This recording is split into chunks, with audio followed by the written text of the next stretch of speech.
ઇતિહાસની અંદર બનેલી આ 3-4 ઘટનાઓ પૈકીને આ એક ઘટના છે કે ઇતિહાસમાં આજ સુધીમાં 3 કે 4 મેક્ઝિમમ ઘટનાઓ બની છે. દાન કોને કહેવાય? એમાં પાટીદાર સમાજની આ વાત છે, પટેલ સમાજની આ વાત છે. અમરેલી જિલ્લાનું તોરી રામપર ગામ, અને તોરી રામપર ગામની અંદર એક રાઘવજી પટેલ કરીને મોટા મોભી, એ ગામના આગેવાન, આ ગામના પ્રતિષ્ઠિત વ્યક્તિ, અને એ વ્યક્તિના આમના ઘરના એટલે જમનાબા, અને એમના એક દીકરો એટલે દીકરો ડાયો, એમના લગ્ન થાય. ઘર પરિવાર ખૂબ સુખેથી ખૂબ મોજથી રહે. 15-20 વીઘા 25 વીઘા જમીન, પાણીવાળી જમીન, એટલે સરસ મજાની વીઘા એ ખેડે, વાવેતર કરે, એમાંથી જે પણ થાય, પણ ખૂબ સંતુષ્ટ પરિવાર અને ડાયો અને વ્યસનમુક્ત પરિવાર હતો. એટલે દીકરા ડાયાના લગ્ન પણ જલ્દી થઈ ગયા. દીકરા ડાયાને ઘેર ગંગા નામની સ્ત્રી છે એ પરણીને આવે છે.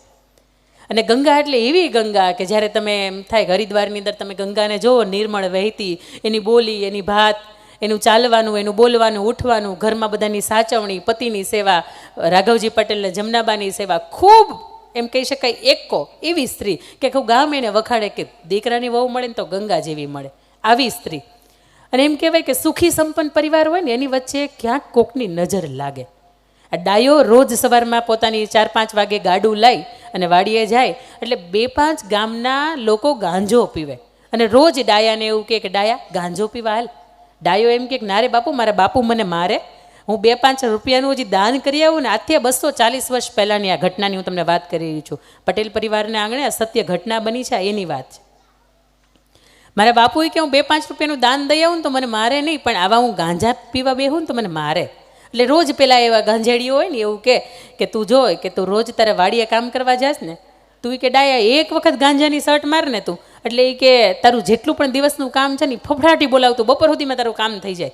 આ 1 મહિના સુધી રોજ એક જ વ્યસન, એક જ વાત ચાલે કે રોજ પેલો નીકળે ને ગાડું લઈને એટલે એમ કે હાલ અહીંયા, રોજ પેલો નીકળે એટલે હાલ અહીંયા, રોજ ના પાડે. પણ એમ કહેવાય કે પથ્થર ઉપર પાણી ઢોળે ને તો પથ્થરની એ તે ધાર હોય ને એ તૂટે ખરી. એટલે માણસનું મગજ છે ને એની પથ્થર જેટલું જ મજબૂત નથી. એટલે એક વખત ડાયાને એવું થયું બરોબર છે, એકાદી વખત લઈને ગાંજો ચાખવા દે ને શું ફેર પડે છે, જોજો વ્યસન તમને કયા માર્ગે લઈ જાય. એની સાથે બેસે છે અને એક શર્ટ મારે ને તો એ શર્ટ ડાયરેક્ટ એના મગજની અંદર ચડી જાય, એને આ ગાંડા ગદોડવા મળે. અને પછી આ લોકો જે 4-5 ગાંજેડીઓ હોય ને એને એવું લાગે કે હવે આને કાબુ ગુમાવ્યો છે, આપણે એમ કરીએ એને ગાડામાં ભરીએ ને એને વાડીમાં મૂકી આવીએ.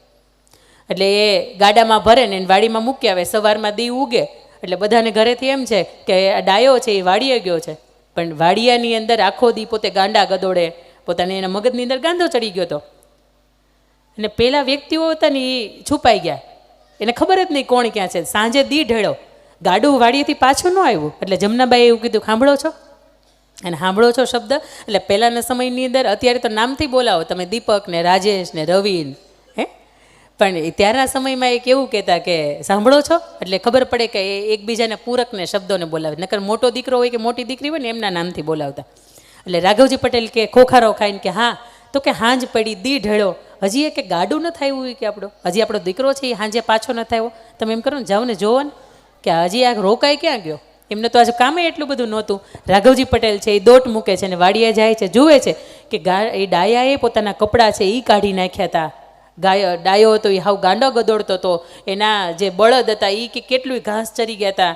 અને હાવ આમ તમે જોઈ શકો કે આવો દીકરો, આવો સંસ્કારી, આવો પરિવાર, અને આજે કેમ આને આવું થઈ ગયું. એટલે પોતે 17 વળની જે પાઘડી માથે ચડાવી હતી એની પહેલી વખત એ આખી એના વળ છે એ ખોલે છે, અને એ 17 વળની જે પાઘડી હતી એનાથી એનું શરીર વીંટે છે, એને ગાડામાં બેહાડીને ઘરે લઈ આવે છે, એને હાચવે છે, એના દવાઓ કરે છે, એના દોરા ધાગા કરે, કેટલી માનતાઓ કરે કે મારા દીકરાને અચાનક શું થઈ ગયું. પણ એનો ક્યાંય સચોટ તારણ નથી મળતું કે એને થયું છે શું. ગંગા એને સાચવા, હજી તો પરણ્યાના 6 જ મહિના થયા હતા. એમના પતિદેવની સાથે ખૂબ સેવાની, ખૂબ સરસ મજાની જિંદગી જીવતી હતી. પણ ઘટના આવી બની, હાવ ગાંડો થઈ ગયો. કોઈને બોલવાની ભાન નહીં, ખાવાની ભાન નહીં, નાવાની ભાન નહીં, કપડાં પહેરવાની ભાન નહીં. પણ એ ડાયાને આખોય પરિવાર ભેગો થઈને સાચવે. આખા ગામની અંદરથી ઘણા લોકો આવ્યા કે તમે અહીંયા બતાવો, ન્યા ગયા, અહીંયા બતાવો, તમે ન્યા ગયા, અહીંયા ધૂપ ધુવાડા કરો, બધું જ કરી જોયું. છતાંય તે ડાયાના મગજની અંદર કાંઈ ફેર ન પડે. એને નદી, નાળા, પથ્થર, ડુંગરા, કોતર બધું જ ગોતે, પણ એ ડાયો ક્યાંય મળે નહીં. એટલે ગામના લોકોએ એવું કીધું કે હજી દીકરી નાની છે, એમના પપ્પાને ત્યાં એને મોકલી દો. ગંગાને એમના પિયરે એમને મોકલી દે છે. અને આ ડાયાને ગોતવા માટે ખૂબ મહેનત કરી પણ કંઈ ડાયો મળતો નથી. આ બાજુનું ધારગણી ગામનું, ઢીંગીધરાનું, શેલ નદીના કાંઠે આવેલું ધારગણી નામનું ગામ. અને ગામને આંગણે એક પનિહારી પાણી ભરીને આવે. અને ગંગાના વેવાળ છે ને એ ગામના આગેવાન ભવાન પટેલની સાથે કર્યા. અને ભવાન પટેલ આધેડ ઉંમરના હોય, એમના પત્નીને સર્પદંશ થયો હોય ને એમનું મૃત્યુ થયું હોય ને 2 વર્ષનો નાનકડો દીકરો હોય અને પરિવારમાં આગળ પાછળ હોય નહીં. એટલે કોઈએ કહ્યું કે ગામ સારું છે અને એમના ગામના ધણી છે એ સારા છે. આ ભવાન પટેલ એટલે એક મોટું માથું છે. જો તમે ત્યાં તમારી દીકરીને આપો તો આ દીકરી છે ને ક્યારેય દુઃખી ન થાય. એટલે ગંગાના સગપણ છે ત્યાં કરવામાં આવે. ગંગા આમલીયારે એક પાણી ભરવા માટે જાય અને ખળખળ વહેતું પાણી અંદર પોતાને ગાગર ભરતી હોય એટલે ત્યાં કોઈ કંઈક વ્યક્તિ આવે કે જેના વાળ લાંબા લાંબા થઈ ગયા હોય, દાઢી મૂછ હોય એની મોટી મોટી થઈ ગઈ હોય અને મેલો ઘેલો એક ભિખારી જેવો એક વ્યક્તિ આવે અને ત્યાં જઈને બેનને એવું કહે કે પાણી પીવડાવશો. ગંગાની ને વ્યક્તિની નજર આમને સામને મળે અને એવું કહે કે હાલ્યો પાણી આપું. એને પાણી પાય પણ ક્યાંક એને મનની અંદર ક્યાંક લાગે ક્યાંક કોણ હશે, આ કેમ અવાજ જાણીતો લાગે છે. પણ ગંગા વિચાર્યા કરે અને હજી તો એ પાણી પાઈને હાલતી થતી હોય એટલે એવું કહે છે કે થોડુંક જમાડશો. એટલે પેલી ગંગા છે એ પેલા વ્યક્તિને એવું કહે છે કે કંઈ વાંધો નહીં, આવો ને આંગણે, હમણાં મારે હાંજ પડે મારે ધણી આવશે ગાડા લઈને, હું તમને જમાડું, વાંધો નથી. એ ગામને આંગણેથી પોતાના ઘરને આંગણે લઈ આવે છે અને ત્યાં બેસાડે છે. તો વિચારે છે કે હજી 4-5 વાગ્યાનો સમય છે, ખીચડી રાંધવાને હજી વાર છે, તો શું કરવું જોઈએ? તો કે હું એમ કરું કે ત્યાં સમયમાં આજથી 250 વર્ષ પહેલાં દાદાઓ સાક્ષી હશે કે કોઈ પણ મહેમાન આપણે આંગણે આવ્યા હોય ને એટલે એને દહીંનો કટોરો તાહણી ભરે અને એની અંદર સાકરનો ભૂકો નાખે અને એ એને પીરસવામાં આવતું કે કોઈ પણ ટાણે મહેમાન આવ્યા હોય ને તો એ ધરાય રહે થોડીક વાર માટે, હજી ભોજનની વાર હોય ત્યારે. એટલે એને તાહણી ભરીને દહીં આપે છે અને એની અંદર સાકરનો ભૂકો આપે છે અને પેલા માણસનું તૃપ્ત થાય છે, એને જઠરાગ્નિની શાંતિ મળે છે એટલે એ માણસ સૂઈ જાય છે. સાંજે રાઘવજી અને સાંજે ભવાન પટેલ ઘરે આવે એટલે ગંગા વાત કરે કે આપણે ત્યાં મને એક માણસ પાણી માગતો હતો અને એને ભૂખ લાગી હતી એટલે ઘરે લઈ આવ્યો છું, ઘરે હું લાવી છું, હવે એને મેં ત્યાં બેસાડ્યા છે, એ સૂઈ ગયા છે, એટલે હવે તમે એમ કરજો કે તમે ત્યાં બહાર ખાટલો ઢાળજો કે મહેમાન વયા ન જાય. આખી રાત ગંગા છે એ વિચાર્યા કરે છે કે કોણ છે, અવાજ કેમ જાણીતો લાગે, ચહેરો કેમ જાણીતો લાગે છે અને ક્યાંક એને ઝબકે છે મનની અંદર કે અમારું આગલું ઘર તો નથી ને, અમારો ધણી તો નથી ને. ભવાન પટેલને ઓરડાની અંદર બોલાવે છે ને ભવાન પટેલને કહે છે કે સાંભળો છો, આ પરણીને આવી તમારી મારી વચ્ચે કોઈ સંબંધ નથી, આ હું દીકરાને માટે આવી છું અને આજે મેં તમારી પાસે કાંઈ નથી માગ્યું, હું એક વસ્તુ તમારી પાસે માગું છું, આપશો? અને ભવાન પટેલ એમ કહે છે કે હા ગંગા માગે ને, તારો હક છે. એટલે ત્યારે ગંગા એવું કહે છે કે આપણે આંગણે જે મહેમાન આવ્યા છે ને, મને એવું લાગે છે ક્યાંક મારું આગલું ઘર છે, ક્યાંક મને એવું લાગે છે કે હજી મારી એની સાથે વર્ષો જૂનો સંબંધ છે, નાતો છે. તમે જાઓ ને જઈને પૂછો ને કે એનું નામ શું છે, એનું ગામ શું છે, એનું કુળ શું છે, એમના સંતાનો કે એમની પત્ની કંઈ છે કે નહીં. જો એમને યાદ આવે તો ઠીક છે, નકર મને એવું લાગે છે એટલે હું તમને પૂછું છું. એટલે ભવાન પટેલ છે એ આંગણામાં ફળિયામાં જાય છે, સવારમાં વહેલી પરોઢ 4-5 વાગે છે અને ત્યારે એ માણસ જય શ્રી કૃષ્ણ કરતો કરતો આળસ મરડતો ઉઠે છે.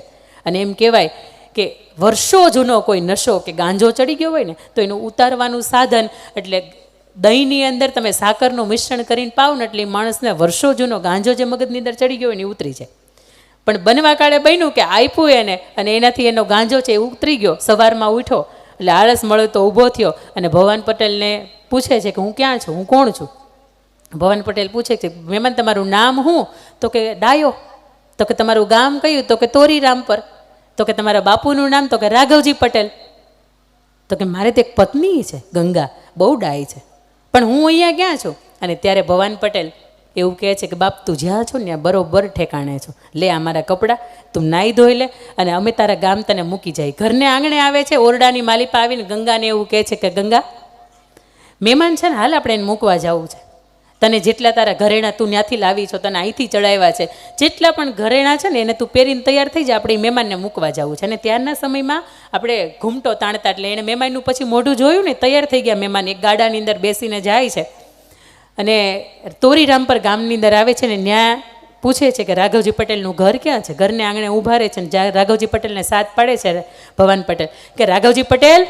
એટલે પટેલ અંદરથી હોંખારો ખાતા ખાતા, દીકરાને ખોયાનું દુઃખ હતું, દીકરાની વહુવારું હવે ઘરમાં નહોતી ને 2 જણા વૃદ્ધોવસ્થામાં રહેતા હતા. અંદરથી આમ નેજવા કરીને કહે છે કે હા આવો ને મહેમાન આવો. અને પછી એનો જો દીકરો ડાયો છે એને લઈને જાય છે એટલે બાપ દીકરાનો ભેટો કરાવે છે. અદૃશ્ય અકલ્પનીય એક એ દ્રશ્ય છે આખું ઊભું થાય છે કે વર્ષોથી દીકરા તું ક્યાં હતો, અમે તારી કેટલી રાહ જોઈ, અમે તો તને એવું માંડી વાળ્યું હતું કે અમે તું કદાચ ક્યાંક મરી ગયો છો, પણ છતાંય તો અત્યારે અમને દીકરા મળ્યાનો આનંદ છે. એટલે રાઘવજી પટેલ એવું કહે છે કે ભવન પટેલ એકલા આવ્યા છો, મારે બેનને નથી લાવ્યા.